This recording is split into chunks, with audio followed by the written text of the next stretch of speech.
മറ്റൊരു വാർത്ത, മോട്ടോർ വാഹന വകുപ്പ് പിടിച്ചെടുത്ത റോബിൻ ബസ് വിട്ടുകൊടുക്കാൻ കോടതി ഉത്തരവ്. ഉടമ പിഴ അടച്ച സാഹചര്യത്തിലാണ് ബസ് വിട്ടുകൊടുക്കാനുള്ള പത്തനംതിട്ട കോടതിയുടെ ഉത്തരവ്. വിവരങ്ങളുമായി സന്തോഷ് ചേരുന്നു. സന്തോഷ്, എത്ര രൂപയാണ് പിഴ അടച്ചത്? കോടതിയുടെ ഉത്തരവ് എന്താണ്?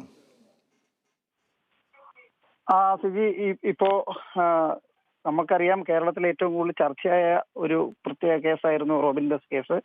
അതിപ്പോ 82,000 രൂപ പിഴയടച്ച് എന്ന് റോബിൻ ബസിന്റെ ഉടമ ഗിരീഷ് കോടതിയെ ബോധിപ്പിക്കുകയും തുടർന്നാണ് കോടതി ഇപ്പോ ഈ റോബിൻ ബസ് വിട്ടു നൽകാനായിട്ടുള്ള തീരുമാനമെടുത്തിരിക്കുന്നത്. അതോടൊപ്പം തന്നെ ഈ റോബിൻ ബസിന് എതിരായിട്ടുള്ള കേസ് കോടതിയിൽ തുടരുക തന്നെ ചെയ്യും.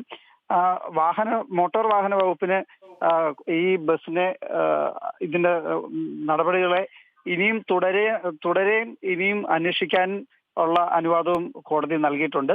അതോടൊപ്പം തന്നെ മോട്ടോർ വാഹന വകുപ്പിന് പോലീസ് മേൽനോട്ടത്തിൽ പരിശോധിക്കാനുള്ള അനുവാദവും കോടതി നൽകിയിട്ടുണ്ട്.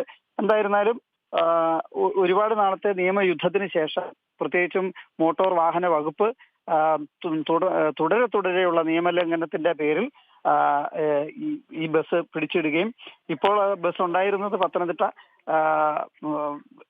പോലീസ് സ്റ്റേഷനിലായിരുന്നു ഉണ്ടായിരുന്നത്. ആ ബസ്സാണ് ഇപ്പോ ഉടമയായ റോബിന് വിട്ടു നൽകാനായിട്ട് കോടതി ഉത്തരവിട്ടിരിക്കുന്നത്. ശരി സന്തോഷ്.